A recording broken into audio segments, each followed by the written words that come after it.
We're back. I told you we were finally going to come back into the locker room here. We have finally made it back in here. We are no longer low budgeting things. I am Jay Burr. Welcome back in here to the Wolves Den. Let's just go ahead, bring in my good friend here, Matthew Schwartz from up there in Jonesboro, KAIT. What is going on, brother? How are you doing? I'm doing wonderful, Jay. It's been, I guess, about a month or so since I saw you down there in Tucson for the football bowl game. Sure was. We had a weather's about the same. It is, man. It is cold here. I know it's cold up there in Jones Boogie, but let's jump right into things here because we got some things to talk about here. This basketball team, boy, it has been an enigma. And this past week, taking on the Carolinas. This past week, last week, I should say Carolina.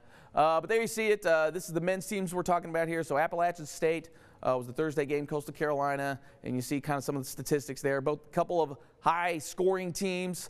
Both can kind of get after the boards. Both dish the rock at a fairly decent rate in this one. You see the records there. Coastal kind of muddling there in the middle. Appalachian State kind of been struggling a little bit here. But for you guys, I mean, what have you guys seen so far from this team this year? Because, you know, last week we talked to Jeremy Harper, and really we can't seem to get a vibe on what this team is capable of. They seem to kind of come and go not only week to week, but even within games themselves. What have you noticed up there?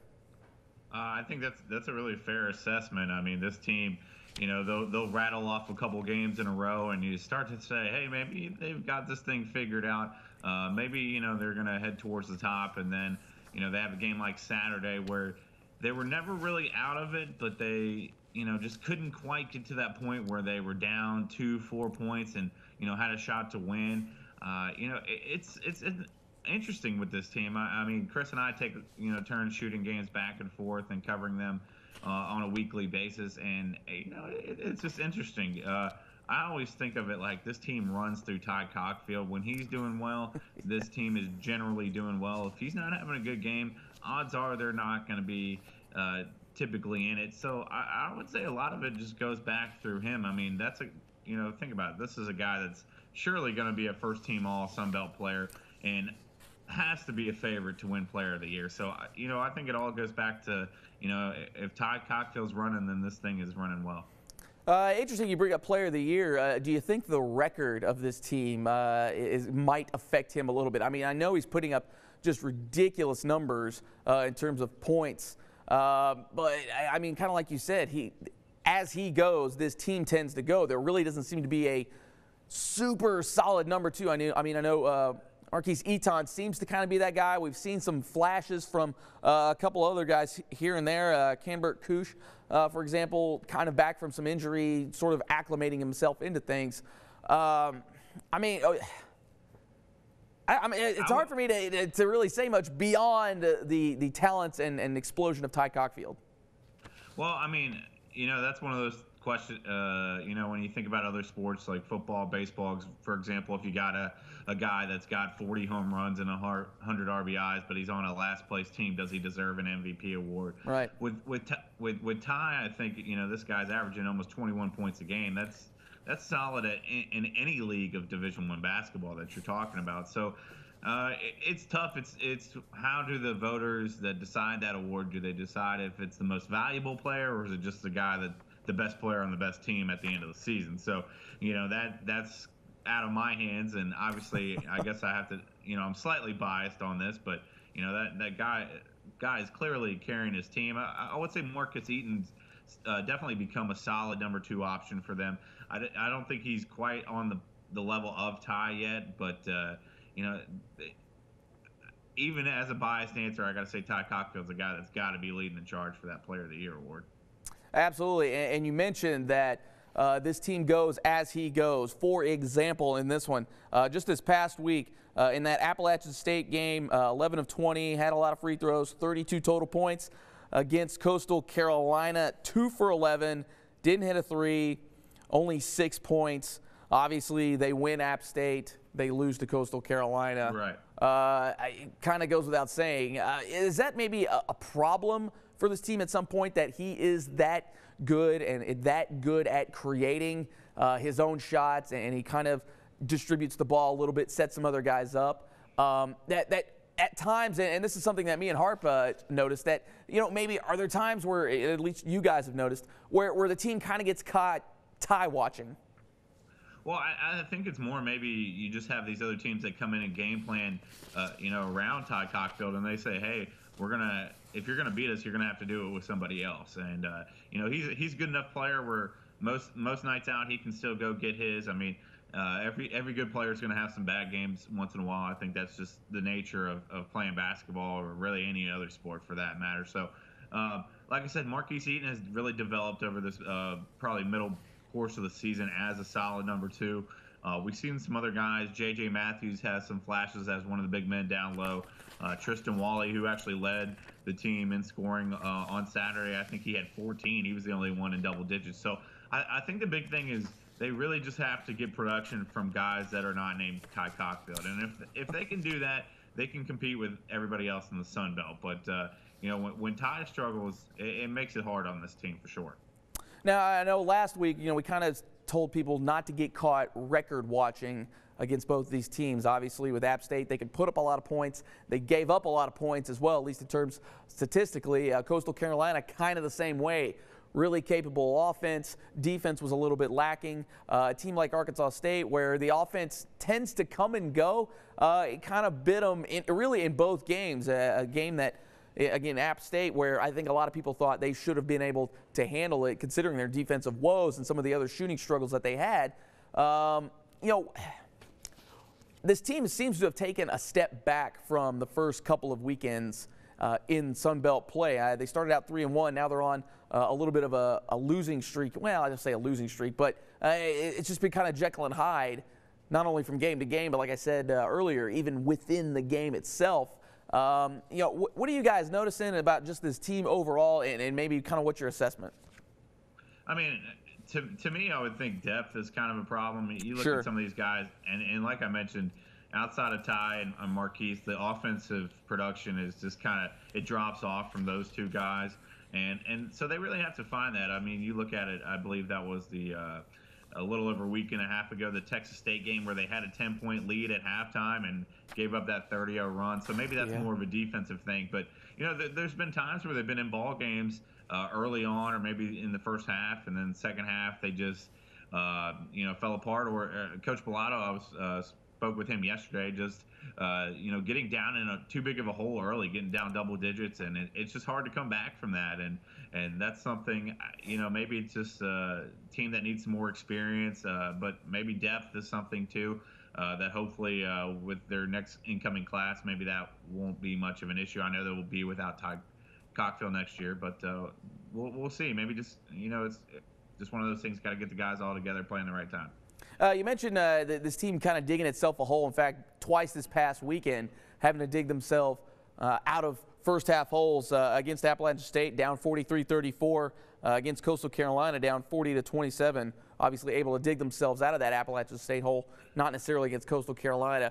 What have you guys noticed from this team? Because it seems to be this has been a recurring theme on the season, is that they'll either come out real sharp early in the first half and then kind of disappear, and they're still down at the half.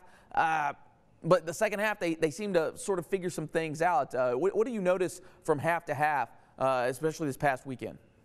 Well, I mean, I think the numbers can show at home they're a pretty good team. I believe even despite that loss on Saturday, they're 7-2 at home. I think that's right. So this is the team that plays well in front of the home fans up in Jonesboro. On the road, that's where they kind of struggle, and maybe that's just from being the road team, a different environment, all that stuff. But on Saturday, Coach Bellato did allude to the fact that his team can't just keep getting in big holes like that and expect that they're going to come back and win every time. I mean, I think that's regardless of how good of a team you are, you're going to come back sometimes, but you really just truly can't expect to do that every time out. So that's something that he said that this team has really got to work hard on it.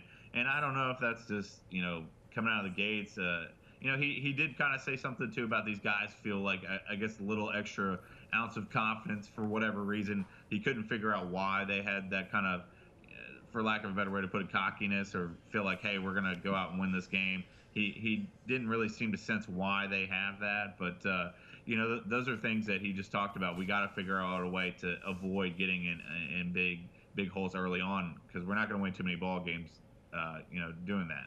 Expend a lot of energy in the comeback attempts, and I know Sure. We've seen that a couple of times throughout the year where they'll get a hole, kind of make a game of it, and then sort of in the waning minutes they just kind of really run out of gas.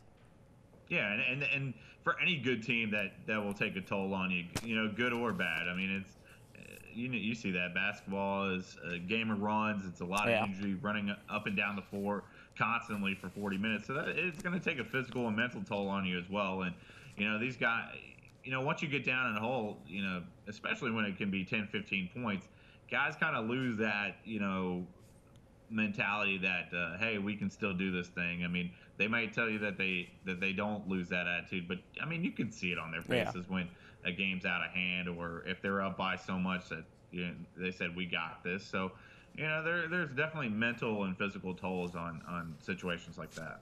Absolutely. Here, speaking of holes, a little bit of a hole here in the standings, guys. Go ahead and throw up the current men's standings here. Obviously, the couple of teams that are still leading the way in this one, Georgia State up there, Texas State, they're kind of the 1 and 2 there, both 6 and 2 in conference. Georgia Southern nipping at their heels at 5 and 3. Just go ahead and reveal all of it there, fellas.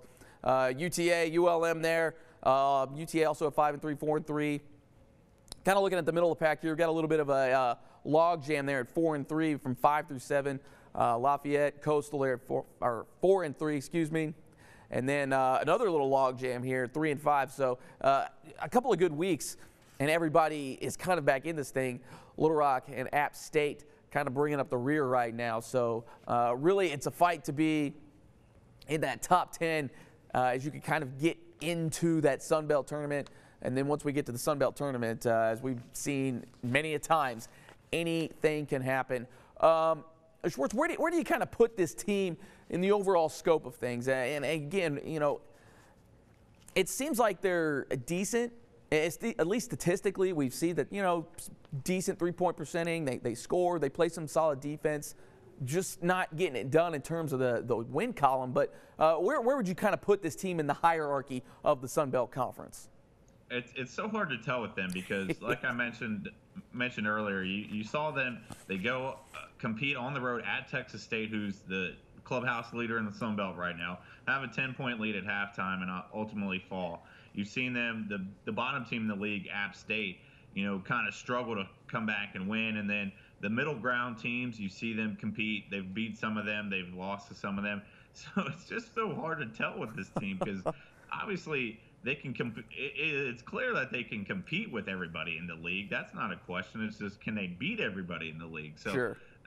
Right now, I guess they're showing it, in 8th place? So they're hanging on there to that conference tournament spot. So, you could say if dink or a pass, a shot here went the other way, this team could be in the top couple teams. They could be dead last too. So it's so hard to judge with this team. I mean, it's almost like one of those things you're not 100% sure what you're going to get every night. But I mean, like I said, there's times where there's flashes of, man, this team could be really good, and then there's times where they struggle, and you just wonder. So that's a hard question to answer because you just don't know with this team.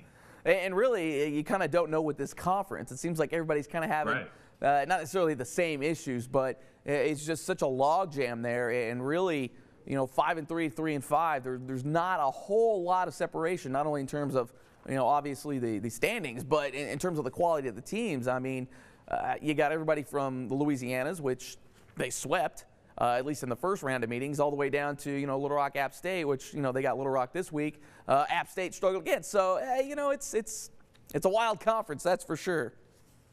Absolutely. I couldn't agree more. It's what's that from Forrest Gump? Life's like a box of chocolates. You never know what you're going to get. Absolutely here. All right, let's switch gears here to the women's side of things. Obviously, they were on the road for the Carolina sweep this weekend. Go ahead and throw that up there for me, guys. This past week, kind of dealing a little bit of the same thing. You got one of the kind of the middle ground teams in terms of App State. Coastal Carolina kind of struggling on the women's side. we kind of went over this. Both teams don't score a whole lot. They tend to give up a little more than they allow, so you had that to look forward to. Both teams did rebound very well, and that's not something Arkansas State does very well, and they were kind of middle of the pack in terms of distributing the rock. On the women's side, it seems like they kind of have the exact same problems that the men's side have. Kind of what's your take on that? Well, I mean, this is a team that they started off so well in the league, and you're like, man, is this team going to make a run? And you know, I had full confidence the way they were playing, and lately it's just gone really south, and it's really hard to see that because on Saturday, I believe they had maybe a double 8 to 10 point lead heading into the fourth quarter. They were outscored 23-5, and they lose that game on the road. You know, that it's tough. I can't remember what it is, like 4 or 5 in a row, something like that. They've just kind of gone down south in a hurry, and so now they're kind of sitting in that middle portion of the league as well. And so, you know, it's tough to gauge this team because the way they started in the league play, you said, hey, this is a team that might be able to compete for a regular season conference title, and it's hard to really point what's gone wrong with this team. Yeah, it's interesting with this team. You notice they started out real well, 5-game losing streak here, and you know, I want to go back because you mentioned that, you know, they got outscored on Sunday 23-5 in that fourth quarter against Coastal. Just from what you've seen, I mean, just what is it with them? You know, playing well, really good, and then all of a sudden things just went south. Yeah, it's hard to say because they've got some playmakers on this team. You know, Acacia Westbrook is the leader of that team, no doubt about that. She's been a player. You know, if you want to go back to our conversation about Ty Cockville with Acacia, it seems like it's the same thing. If she's rolling, then this team seems to be rolling. But when she has a bad game, it's hard. Like Peyton Martin has been big in a lot of games for this team as well. Jaira Washington running point guard, you know, she can get down the floor in a hurry and put up buckets. But with this team, it's hard to say, too, because they don't really have a presence inside, and I think that's a problem that really hurts them from time to time. They got some girls that can shoot. You know, that's not been a problem this season. I think it's just showing down low where their struggles seem to come from. Yeah, and we did note that last week that this team tends to get to the free throw line quite a bit. In fact, they're leading the NCAA in getting to the free throw line. Now converting those free throws, they have been fairly poor at doing that. For kind of been the real big difference in a lot of these games for at least for the girls is because I mean, you got to hit the free ones, and if you're not doing that very well, especially considering they get to the line at a pretty good rate because they just don't have that inside presence. So you get a lot of those guys or the girls from up top slashing, trying to, you know, drive the lane, things like that. Would that be accurate to say, just from what you've seen as the years gone on, it's like really it comes down to free throws a lot of times? Yeah, I mean, sure, the free throws can ultimately win you and lose you a lot of games, and people want to blame it on free throw shooting a lot of times, whether it could be a play here or there that made a difference. But, I mean, you know, the numbers don't lie. I mean, yeah, coaches preach they want to get the free throw line and get those extra opportunities. But like you said, if you're not taking advantage of them, then what are you even doing? So that's one thing that I guess the only thing that can really fix that is some more practice. And, you know, you really have to grasp that clutch gene, if you will, and just make them when they count. So it's hard to say. The numbers speak for themselves, really. Yeah, and it seems, too, that this team really doesn't have a big scoring presence beyond their first couple of players. I mean, obviously, Acacia Westbrook really doing some things. She's kind of been leading the way on the year for this team, and then even Peyton Martin. But it seems like they kind of sort of take turns, if you will. Just what have you seen in those terms from this team? Like, is it kind of like similar to the men's side where they just don't really have depth scoring?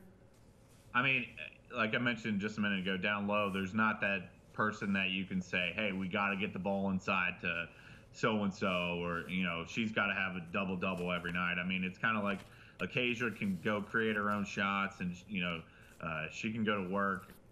And then really from there, you kind of question who that second person is. Is it Jaira Washington? Is it Peyton Martin? I guess you would probably lean towards Peyton Martin. Maybe not at the very beginning of the season, but probably half a dozen to 10 games in, Peyton really started to step up.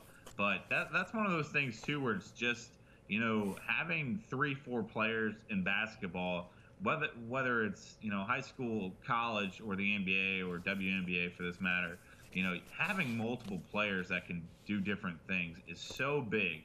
Having one player is great, but obviously teams are going to realize who that top player is and start figuring out how to stop them and make the other ones have to be the ones to beat. So with them, they have Acacia to rely on, and then Peyton and Jaira from there. It's kind of just who wants to step up tonight, or who's going to try to anyway. Now, is that something that head coach Brian Boyer has maybe talked with you guys about, just the fact that there is no necessarily big man presence down low? Is that something that maybe they're trying to address, at least from what you guys know, at least out there on the recruiting trail? I feel like that's something that they knew, would be sort of a problem. I think they brought in a couple of players this year, but nobody down low that's really stood out. I think that's a hard position, especially on the girls' side to recruit, because how many girls basketball players have you met that are over 6 foot that really play that power forward center position? Right. There are some for sure, but it's not like going to the men's game and just finding them by the dozens. So I think in women's basketball, it's a very difficult position to recruit, and especially to try to find somebody who's not only got the size but's got the skill set as well. So it's tough to really find that high quality of player, and especially to find it from top to bottom, to get ones that are good enough to come to your program. Absolutely here. All right, taking a look at the women's side of the standings, fairly similar in terms of kind of the hierarchy there. You see Troy, Little Rock. Now, Little Rock has really picked things up here. They were struggling out the gate. They have gone on a roll, as you see there. Both of them sitting at 7-1. UTA right behind them, 7-2. And then things kind of drop off and get into sort of that middle tier. You saw South Allen, App State there, Georgia State, Texas State right there, Arkansas State, Lafayette, kind of right there in the middle. Interesting record there with Lafayette. And then ULM and Georgia Southern. So you got that 10 through 12. Really, really struggling. Everybody else kind of in the middle, and then you've got those top three, and that's kind of how I see how things are working out here on the women's side thing. I guess just for kind of assess what your take is here on the women's side of the standings. Well, I mean, they jumped out to that 3-0 mark, and they've struggled since then. Obviously, losing 5 in a row, and you just mentioned they have Little Rock coming up on Saturday, and Little Rock's trending the opposite direction, upwards. So this is going to be really a tale of two teams right now. And Arkansas State, like I said at the very beginning, 3-0, we said, hey, this team is the real deal. They're going to be a team that competes for a league title. And right now they're, 4 games behind the clubhouse leaders there, Troy and Little Rock, who are tied for first at 7-1. So, if Arkansas State's not careful, they could, they're only 2 games back from last place, which is Georgia Southern there at 1-7. So they have to win some ball games, or there's a chance that they may not make this conference tournament. And I know on the women's side, it seems like in years past, just from what I've been told, I've only been here since July, but from what I've been told from when I started here, expectations tend to be a little bit higher for the women's program.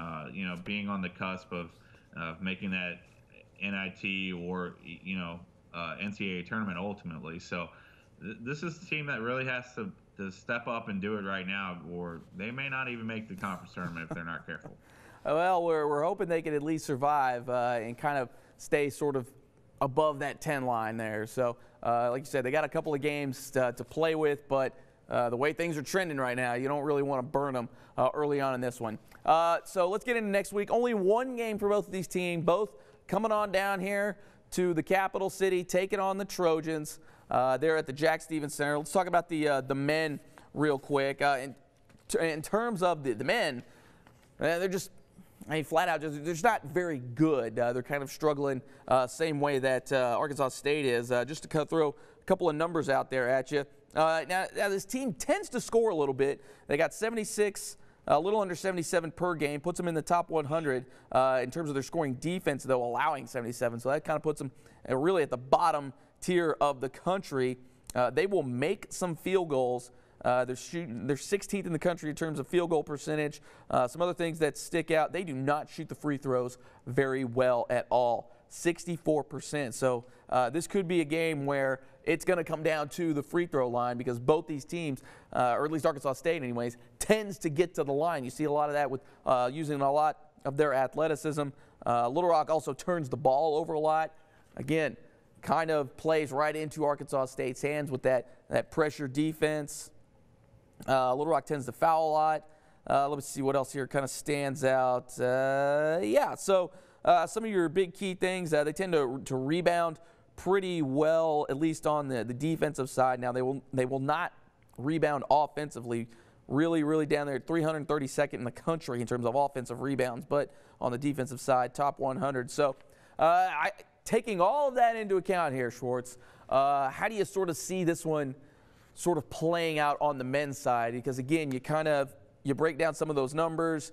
Both these teams a little bit mirror images of each other, but some of the weaknesses of Little Rock tend to play into what Arkansas State kind of does well to maybe come away with this one. Yeah, definitely, and I think this is a game that's important for both of these teams because you see Little Rock there at the bottom and Arkansas State really just basically above them. So both these teams needing a conference win and needing it badly. I plan to be there on Saturday, so I'll hopefully get to see you guys out there on Saturday. But I think both these teams need a conference win just to keep their chances of making that conference tournament still a possibility. Yeah. Obviously Arkansas State is coming off of a loss after a really emotional high win on Thursday night just about a week ago. So I think this is going to be a really even matchup. We'll see how Arkansas State plays on the road. I mentioned that their road record is really not that great. They do damage at home. Maybe the fact that it's only 2 hours away, it's a road trip technically, but it's really not that far. You're staying within the state.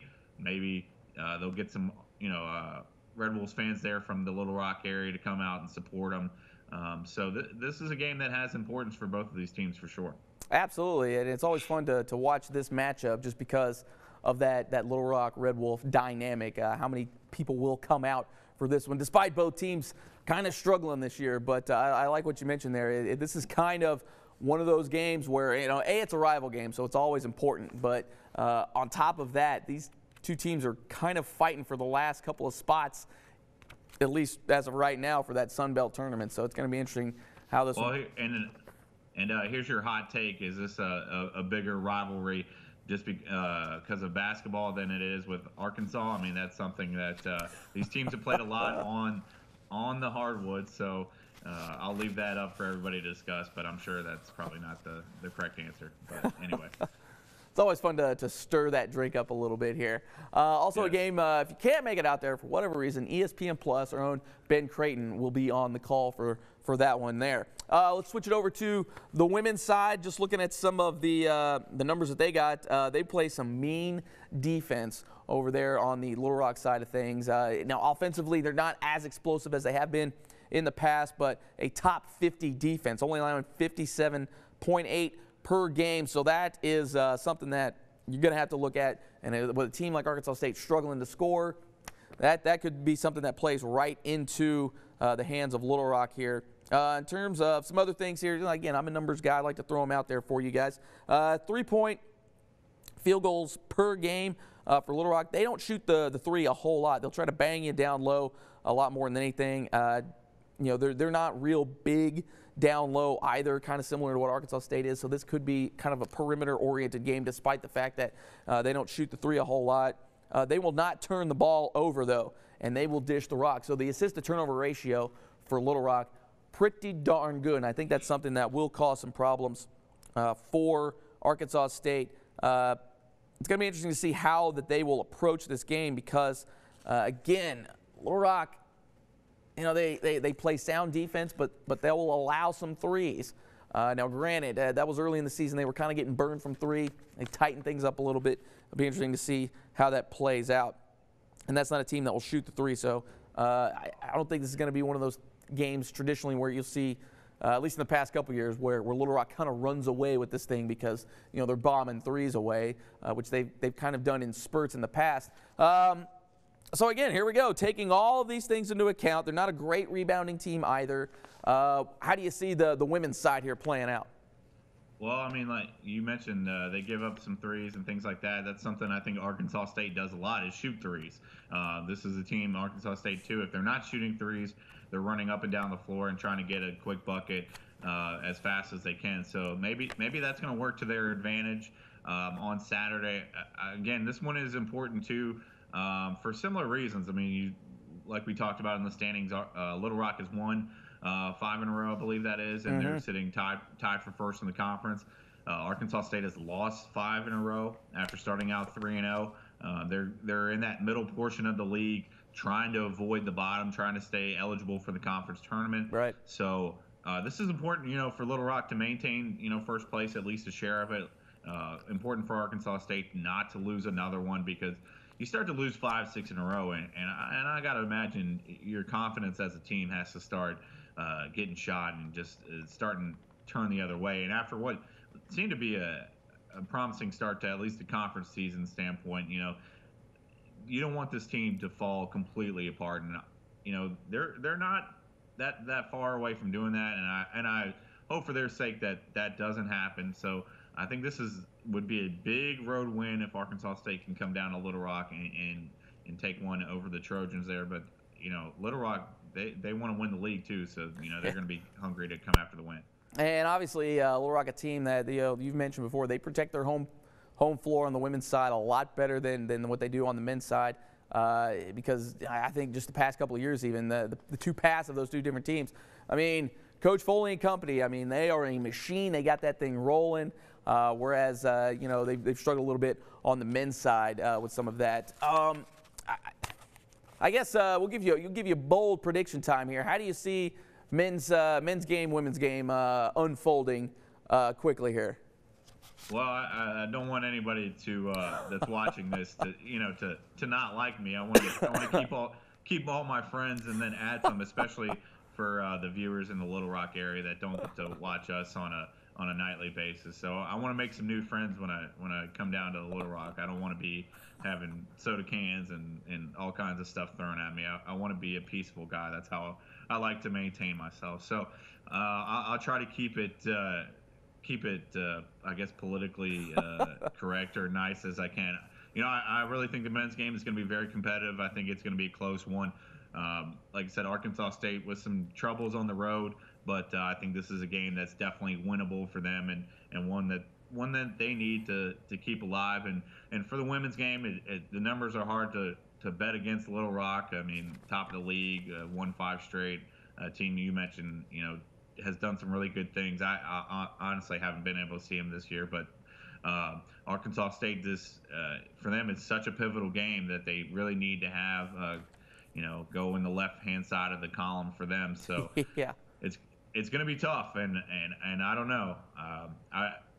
The biased in me that covers them on a regular basis wants them to come away with a win, because that makes my life absolutely a whole lot easier to talk to a winning team than talk to a losing team. So I don't know. I just think it's going to be a tough test for them, and hopefully they can find a will and find a way to come away with a big win on Saturday. Absolutely here, and obviously in rival games, you take those records, you throw them right out the window. Sure. Because this game, weird stuff happens in it, especially on the men's side. We have seen some weird stuff happen with those. I can touch on one thing though, and I think you can probably allude to this as well. I think we talk about it being a rivalry game. It's 2 hours apart.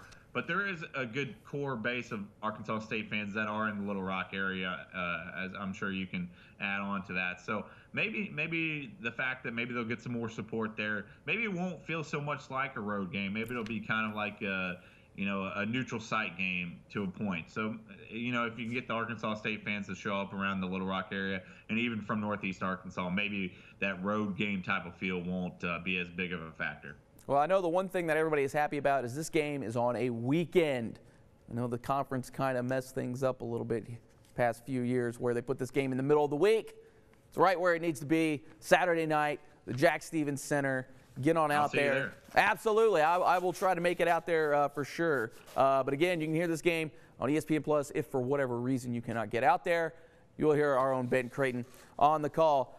Schwartz, buddy, we appreciate it. Where can the people find you? What you guys got going on up there in Jones Boogie? Well, you can find us at KAIT8.com right here, the branding. There you go. I'm trying to do my best Vanna White.